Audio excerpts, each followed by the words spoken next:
Hello, welcome to White Birch Tarot and Astrology. This reading is for Wednesday, the 28th of February and Thursday, the 29th. I'm out of breath. Call me last minute Lori, because I always do everything at the last minute. So I've literally been running around. Anyway, we have an important thing happening tonight and tomorrow. And I'm going to start off with a quick quote just for fun from Oscar Wilde. I love Oscar Wilde. Well, he's gone now, but he had so many wonderful quotes. He said, "Education is an admirable thing, but it is well to remember that nothing worth knowing can be taught." I think he was only half kidding there. I understand what he means. So tonight we have the Sun, Mercury, and Saturn conjunct all together in Pisces. Now, the Sun and Mercury are conjunct quite often because they travel together, so that is not unusual. The Sun is conjunct Saturn once a year, of course, because the Sun goes around the zodiac once a year. But the last time that the Sun was conjunct Saturn in Pisces, I believe, was in February of 94. I wrote that down in a notebook, but do I have the right one? No, I have like 3 wrong ones. No, I do have it. February of 94. That is true. So the Sun and Saturn were together in Pisces in February of 94. So think back to what was going on in your life then. So we have the Sun, which is ourselves, our kind of our purpose in life, where we're going, who we are as an entire human being, together with Mercury, which is our mind, the way we communicate, our communications with others. It's sort of on a day-to-day level, not higher thinking like philosophy or anything, but our communications, it's very important. And you know, Mercury, sometimes people think it's kind of like a flighty planet, like it's just our daily thoughts. Mercury was the only god, I may have said this before, who could go down into the underworld and return. So he is special. He was also a hermaphrodite, so he was male and female. He's the guy with the winged helmet, you know, that you see. I think FTD Florist uses him, and lots of people use him as a logo, because he was a trickster also, shapeshifter, like just really like Mercury, the element Mercury. If you've ever, you know, when I was a kid, we didn't know it was toxic. We used to play with it. It'd roll around in our hands, you know, and it's it's a liquid, but it's like a metal, and it's a ball of stuff that rolls around, and then it joins with other stuff, and you know, then it turns out it's like really toxic. So anyway, I don't know why I'm going off on that. So the Sun and Mercury are often together. The Sun and Saturn are together once a year. Sun, Mercury, Saturn, not so much, especially in Pisces. Like I said, the last time Sun and Saturn were together in Pisces was 94. So I don't know how the last time the Sun, Mercury, and Saturn were together. I didn't look that up. But so here's the thing. So we have ourselves, our minds, and what does Saturn bring in? Saturn sets boundaries. Saturn brings everything down to earth. Saturn sets limits, so it can feel very heavy. Saturn brings responsibilities, but Saturn also provides structure. And when you're in Pisces, that's the dreamy, watery sign, the artistic sign, the imaginative sign, the sensitive sign. It's ruled by Neptune, the ocean god. So Pisces is all over the place. No offense to Pisceans, but really they need some structure. So I'm thinking Saturn in Pisces is really good. It might not feel good because it's like your mind wants to go everywhere, but this helps us to, oh, I forgot to change my screen. I wonder if I could do it now. Oops. Let's see. There we go. How about that? Is that better?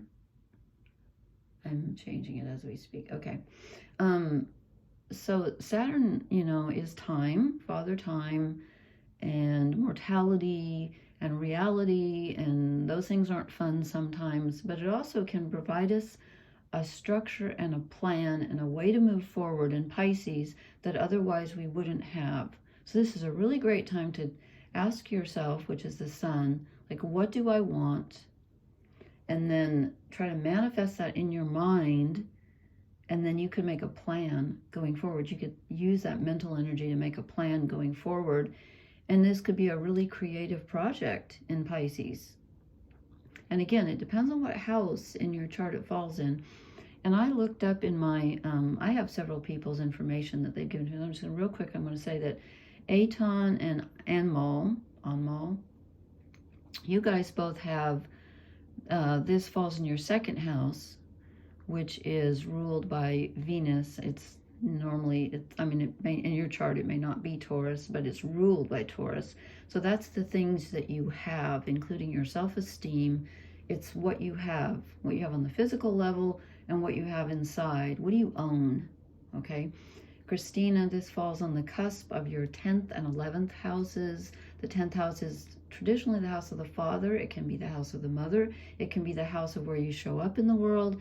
And then the 11th house is friends and groups that you belong to. So it's straddling the border. One of them is in the, because it falls like 8-9 degrees and yours was like 8 something. So it's right on the border there. Jennifer, if you're watching, it falls in your 7th house of relationships. That's all relationships. Ginger, see if you're watching, it falls on the cusp of your 5th house, which is the inner child, creativity and romance. The 6th house is service, work, and your health issues, how you serve others and how you serve yourself.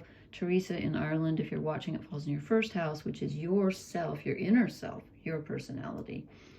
And I'm so sorry to Sheila S. I couldn't find your, apparently I don't have your birth information. I just want to say that.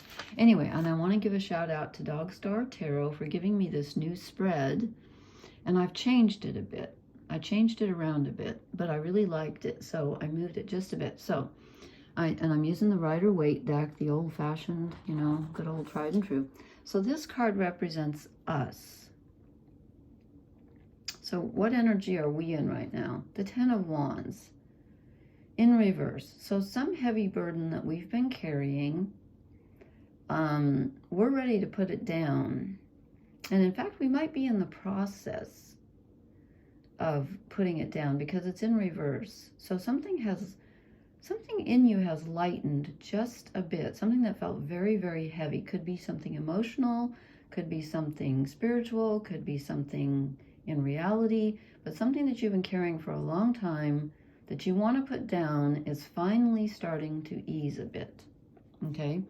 And then this is, I've moved this around, Christina. So this represents our strength right now. What's our strength? We're dead. We are mentally ready, finally, to let go of a certain way of thinking. We're just like, okay, this way of thinking is getting me nowhere. I'm tired of it. I'm done. So we're done here with something we've been carrying, literally, a responsibility. Maybe like with Saturn and Pisces, maybe we're just like dropping, you know, like a rock in the ocean and saying, I'm done. This is mental energy. So our strength is that we are willing to say, my way is not working. I have to look at this differently. That's what I'm getting from this. Then this card I have changed to, this is what we desire. I changed it. This is what we desire. And this is really interesting because the 7 of Cups is a very Neptunian, Piscean card because it's about cups are water. And this is the mystery card. It's the fantasy thinking card. But, so what we desire right now is we want to use our imaginations because, you know, with the Sun and Mercury in Pisces, it's all about wanting to create, wanting to imagine. It can be escapism, fantasizing. But again, Saturn gives us that structure. So this might not be out of the question. You might be able to turn your imagination into an actual project at this time. Okay. Then I got 2 cards for this one. I asked this slot, I said, what are the insights from our past? And I drew 2 cards. I drew the Sun, which is Leo, which is clarity. This can also be our inner child, creativity, ourself at a very, you know, very connected total level. It's really our being in touch with what we desire in our true hearts. The sun rules Leo, which rules the heart. So this is being connected. The insight from our past is we're looking back at the past and we're seeing it with clear eyes and saying, oh, I get it. What does that clarity give us? It gives us the strength and the feeling of wanting to move forward and feeling like we are more in control than we have been in a while. Okay, the King of Wands is in control of his body. He's in control of his spirit. He knows what he wants. So there's a lot of desire here, I think. Not in a bad way. It's like getting in touch with your heart. So there's some clarity here from the past that we've recently discovered. And then this slot, I said, what are the external influences on us? And I get the Star. And again, remember I said, okay, Pluto's in Aquarius. That's big. It's going to be there for what, 20 some years. And Venus and Mars just came off a conjunction with Pluto in Aquarius, and they're still traveling together in Aquarius. We have a lot of Aquarius energy. This card is Aquarius. So we are literally being given higher downloads right now from the collective, from higher source, whatever you want to call it, whatever you want to call, you know, I call it lots of different things. Spirit, God, whatever you want to call it. We are being given, the external influences around us are, there's a lot of communication with others possible, and a lot of divine support, not only from the divine, but from others around us, since this is, since Pluto's in Aquarius and Venus and Mars are traveling through Aquarius. I feel like we can get in touch with the divine within us, and also perhaps in our circles of who we're contacting and who we're communicating with. Okay, then this slot, I said, what action should we take? Ooh, Judgment. Okay, so it's time. Saturn's all about judgment. Saturn is all about time, the past, the present. Saturn's not so much about the future, but it is about reckoning. It's like, you know, the harvest season. It's sowing what you have reaped. Reaping what you have sown. I always get those words mixed up. So whatever you planted in the past, now you're taking a look and saying, so what have I achieved? What have I, you know, where do I want to go from here? But what should I do? Because I said this is our action to take. Well, you should stop and think very carefully about where you've been. Excuse me, I have to scratch my nose. Where you've been, where you are now, and where you would like to go, and where your actions have brought you. So this is a time to judge. And Saturn's you know, like I said, it's about reaping what you've sown. So that kind of makes sense. And Mercury's about thinking, and the Sun is about finding out who we are, where we want to go, what do you want to do with your life? Okay, that's the action to take. Then this slot, I said, what contributions are we getting from our higher self, which is a little different than external influences, even though our external influence came out with some higher stuff coming in. I said, what are we getting from our higher self? What is it contributing to the situation? And it's interesting because two cards came out again, and I'm going to start with this one first. I get conflict. Now, why would your higher self bring you conflict with others? Well, so you could ask yourself, why am I having conflict with others? And then look what happens. You move to another level.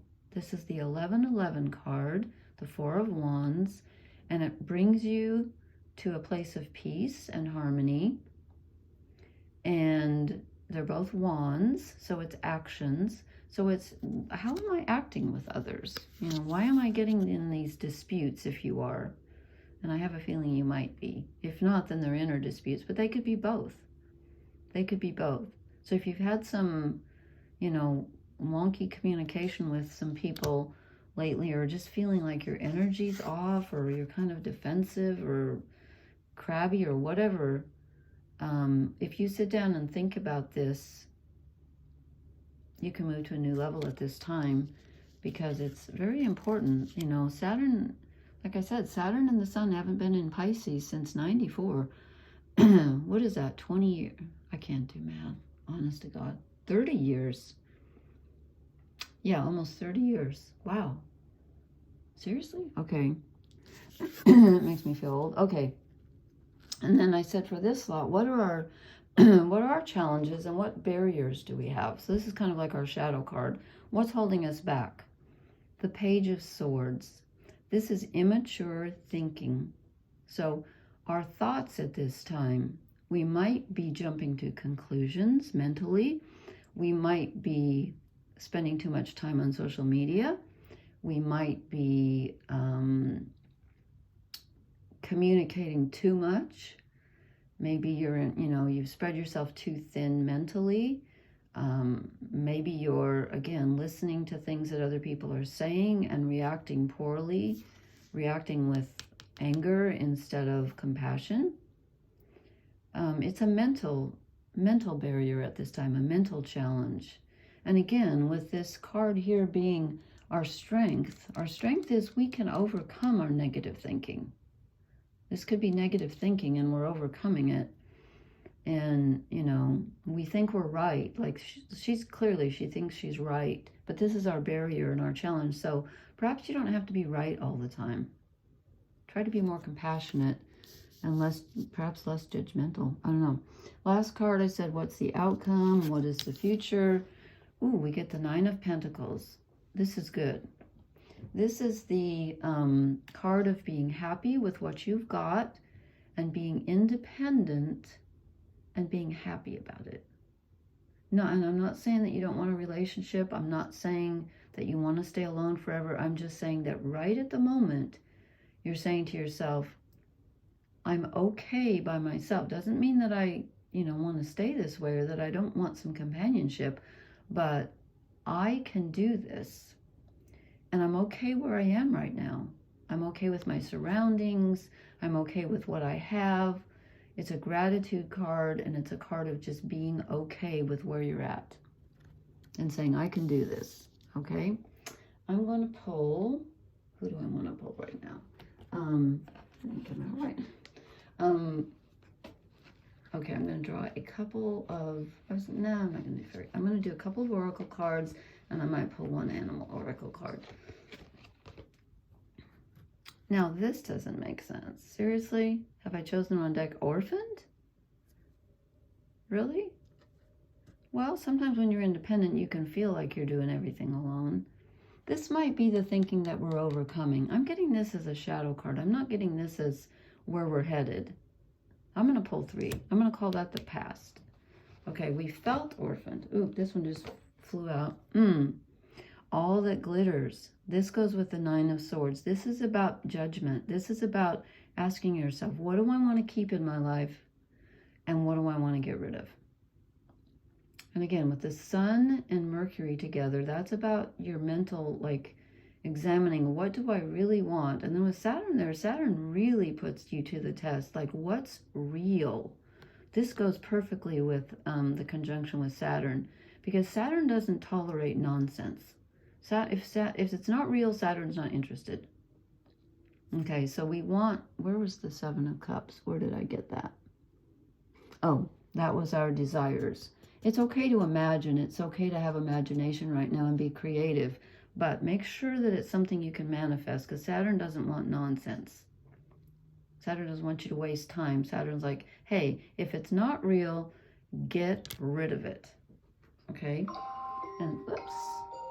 Okay, and then last but not least, hey ho, new life, I'll take it. That sounds good to me. That sounds good to me. We get a chance to start over. Yeah, well, we get the star, we get the sun, we get judgment. Yeah, so you're feeling okay where you're at. You need to feel okay where you're at. If you're not okay with the now, it's hard to manifest the future. So I'd say feel okay with where you're at now. But we are going to get a chance. I'm trying to think what, oh, I know. These 3 planets are, hold on. They're in Pisces. They're sextiling, which is a positive aspect. They're sextiling Jupiter. So I forgot to say that. So we're getting extra boost from Jupiter, the god of expansion and luck and prosperity and, you know, spirituality and just like everything good. Jupiter's, I mean, everything has its, every sign, every planet has its downside, but Jupiter's good in Taurus. It helps us manifest those things on an actual level. And like I said, Saturn's saying if it's not real, if it's fool's gold, pyrite, no, we don't want it. We want the real thing now. It's time for the real thing. So, didn't that used to be a slogan for Coca-Cola? Coke, the real thing. Well, I don't know. Okay, never mind. Sorry. Faded off there into whatever. Okay. I hope this makes sense. Please leave me a comment. I love to read them. And hit the like, share, and subscribe buttons. And I hope I haven't forgotten anything. I did this like spur of the moment again. I wasn't planning at this exact moment in time, but I did. So I hope you liked it. Let me know. And I will talk to you guys later. Blessings. Good night.